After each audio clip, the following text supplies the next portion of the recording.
Hello everyone, গিট push করার পরে একটা কমন এরর হলো fail to push some refs to https://github.com।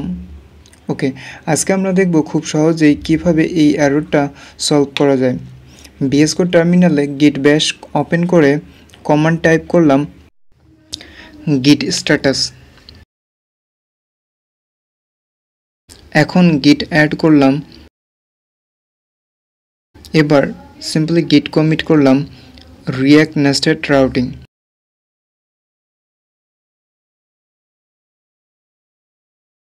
এখন যদি git পুশ করি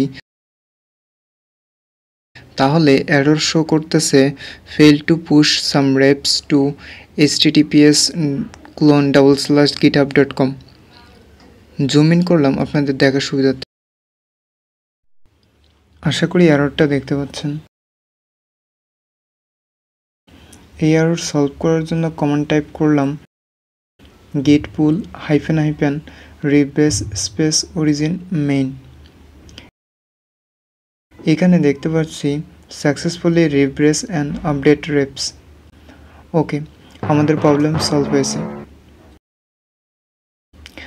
এখন টার্মিনাল ক্লিয়ার করলাম, কমান্ড দিলাম git status,